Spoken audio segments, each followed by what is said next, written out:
बिस्मिल्लाहिर्रहमानिर्रहीम। अस्सलाम वालेकुम friends, welcome to my YouTube channel smart study with Azam. तो दोस्तों, उम्मीद करता हूँ आप सब खैरियत से होंगे। तो आज का जो हमारा टॉपिक है वो बहुत ही अहम टॉपिक है जो पाकिस्तान मूवमेंट और जो ब्रिटिश इरा ऑफ पाकिस्तान बनने से पहले रहा उसके मतलब जितने भी सवाल है, अगर आप ये वीडियो पूरी देख लेंगे तो वो सारे सवाल कवर हो जाएंगे। आपने वीडियो स्किप नहीं करनी और देखने से पहले मेरा चैनल सब्सक्राइब कर लें और बेल आइकन को प्रेस कर लें ताकि तमाम वीडियोस के नोटिफिकेशंस आपको मिलते रहें। इसके अलावा अगर आप मेरा व्हाट्सएप ग्रुप और फेसबुक पे ज्वाइन करना चाहते हैं तो उनके लिंक्स मैंने डिस्क्रिप्शन में दिए हुए हैं, वहाँ से जाकर आप मेरा ग्रुप और पेज ज्वाइन कर सकते हैं। तो दोस्तों, चलते हैं टॉपिक की तरफ।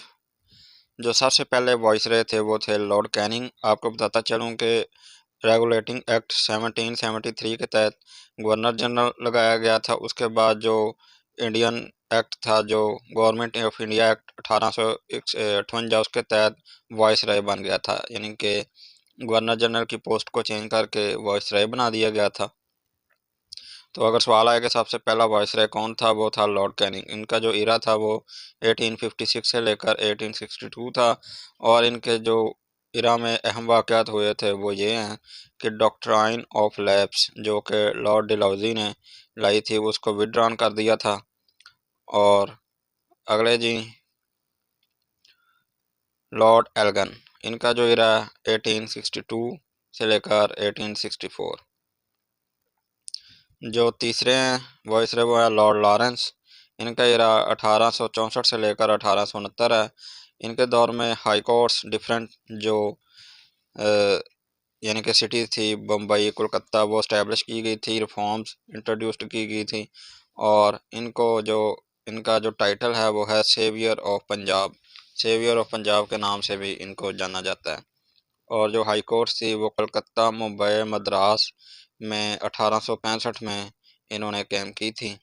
और ये इनके दौर की जो की इवेंट्स थे, यानी कि अहम। इसके अलावा इन्होंने इंडियन फॉरेस्ट डिपार्टमेंट और ओपन टेलीग्राफ लाइन, यानी कि टेलीग्राफ लाइन भी बनाई थी। अगले जी लॉर्ड म्यू, 1869 से लेकर 1872 तक इनका टाइम पीरियड है, यानी कि टर्म है इनकी। इनके दौर में जो बरसगीर की सबसे पहली मरदमशुमारी हुई है वो इनके दौर में हुई है 1871 में। और ये पहले, यानी कि ही is the only viceroy who was murdered in 1872 by a Pathan in Andaman.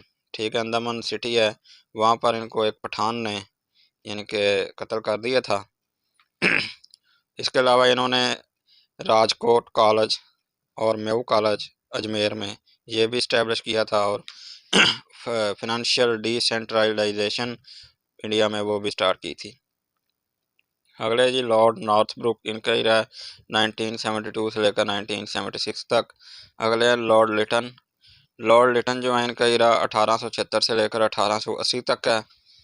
और इनके दौर में जो अहम बात सबसे हुई है वो है क्वीन विक्टोरिया, जो उस वक्त मलका बरतानिया थी, उनका दरबार हुआ है 1877 में और उनको कैसर हिंद का लक़ब दिया गया है।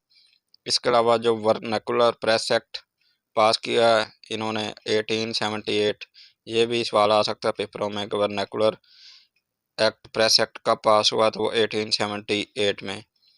इसके अलावा इनके दौर में ये भी कानून साजी की गई थी कि जो सिविल सर्विसेज एग्जामिनेशन में अपीयर होते हैं उनको लंदन में जाकर जो CSS का इम्तहान है वो देना उनके लिए लाजमी करार दे दिया गया था। अगले हैं जी लॉर्ड रिपन, 1880 से लेकर 1884 इनका टर्म है, टाइम पीरियड है। इनके दौर में यूनिवर्सिटी ऑफ पंजाब इन्होंने इस्टेब्लिश की थी 1882 को। ये भी सवाल आपको याद करना चाहिए कि यूनिवर्सिटी ऑफ पंजाब कब इस्टेब्लिश हुई। इसके अलावा फर्स्ट फैक्ट्री एक्ट इन्होंने पास किया 1881 को। और इन्होंने चाइल्ड लेबर को भी प्रोहिबिट किया, यानी कि ममनू करार दिया।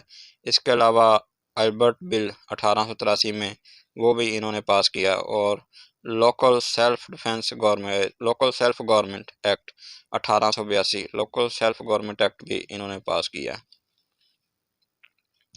अगले जी लॉर्ड डफरिन, 1884 से लेकर 1888 तक इनका टर्म है। और सबसे मशहूर जो वाक़या हुआ इनके दौर में वो है कांग्रेस, इंडियन नेशनल कांग्रेस 1885 में। अल्लन ऑक्टेवियन हूम, एक क्रिश्चियन जो सिविल सर्वेंट थे, उन्होंने कैम की थी। उसके बाद आ जाते हैं जी लॉर्ड लैंसडाउन। 1888 से लेकर 1894 इनका इरा, और इनके दौर में जो इंडियन कौंसल एक्ट 1892 वो पास हुआ जी। उसके अलावा ड्यूरेंट कमीशन इन्होंने बनाया था, जिसका सरबराह सर मोर्टिमर ड्यूरेंट को इन्होंने मुकर्रर किया था। और ड्यूरेंट कमीशन का काम जो ब्रिटिश इंडिया और अफ़गानिस्तान के दरमियान जो बॉर्डर लाइन थी उसका यानी कि तयन करना था और उसको इस्टेब्लिश करना था, जो कि 1893 में ड्यूरेंट लाइन के नाम से मशहूर है। ये बॉर्डर लाइन वो कायम हुई है। अगले जी लॉर्ड एल्गन टू, इनका एरा 1894 से लेकर 1899 तक है, 1899 तक। अगले जी लॉर्ड कर्जन, ये बहुत ही मशहूर यानी कि इनका तज़किरा आता है पेपरों में। सबसे जो अहम सवाल आता है पार्टीशन ऑफ बंगाल किन के दौर में हुई है। तो पार्टीशन ऑफ बंगाल यानी कि बंगाल को दो हिस्सों में तकसीम कर दिया गया था ऑन एडमिनिस्ट्रेटिव बेसिस। इंतज़ामी लिहाज से बंगाल और ईस्ट बंगाल में दो हिस्सों में तकसीम कर दिया गया था। 1905 में तकसीम हुआ था। अगले जी लॉर्ड मिंटो टू, 1905 से लेकर 1910 तक इनका इरा। और सबसे मशहूर जो बात है इनके दौर की वो है मिंटो मार्ले रिफॉर्म्स 1909। जो नया एक रिफॉर्म्स या एक्ट लेकर आए थे मॉर्ले और मिंटो, उनको मिंटो मॉर्ले रिफॉर्म्स कहा जाता है।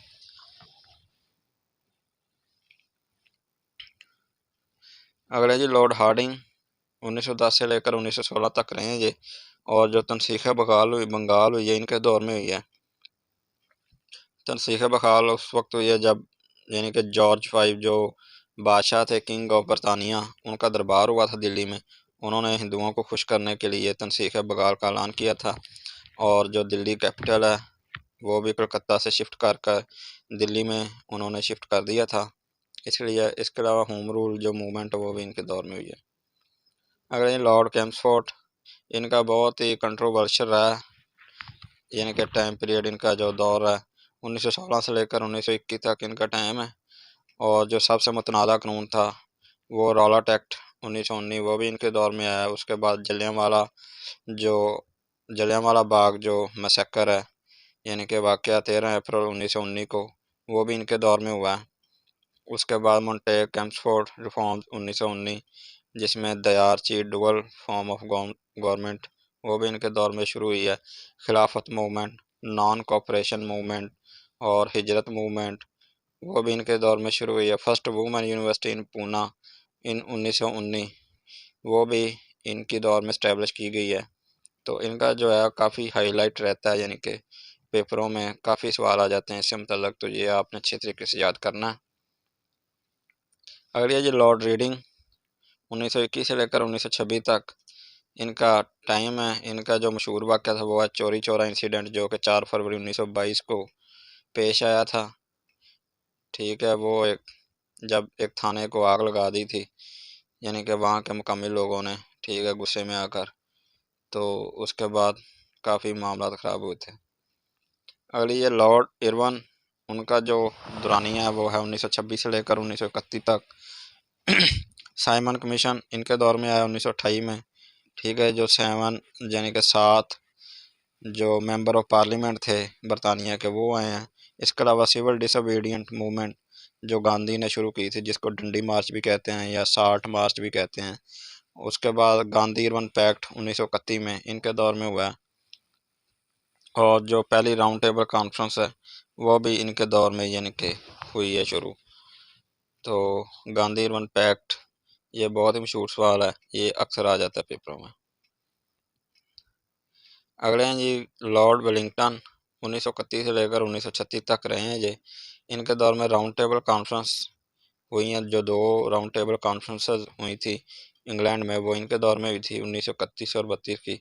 इसके अलावा जो वहाँ के ब्रिटिश प्राइम मिनिस्टर रमसे मैकडोनल्ड ने एक बहुत ही मशहूर अवार्ड जिसको कम्यूनल अवार्ड कहते हैं वो अनाउंस किया था, यानी कि जो डिप्रेस्ड और मिनॉरिटीज़ के सेपरेट इलेक्टोरेट के हवाले से था, वो भी इनके दौर में हुआ है।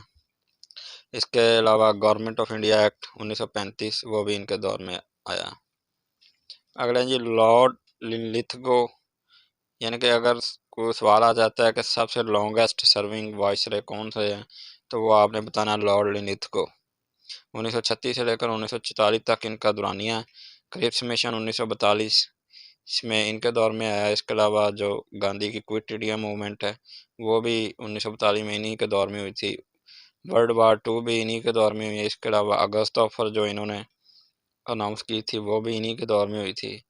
ठीक है, तो काफ़ी लंबा पीरियड है इनका।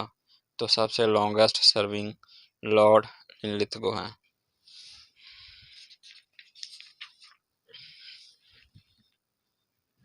अगले जी लॉर्ड वेवर, 1944 से लेकर 1947 तक इनका इरा।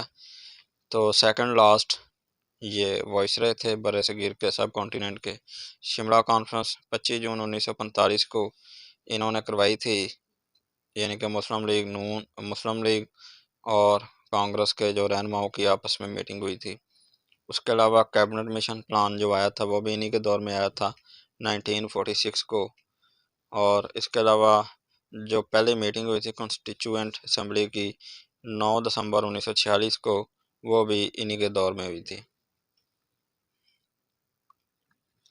अगले जी जो last serving viceroy of United India सब कॉन्टिनेंट के, वो थे जी लॉर्ड माउंटबेटन, जिनका दुरानिया यानी कि जो टर्म है वो मार्च 1947 से लेकर अगस्त 1947 तक है।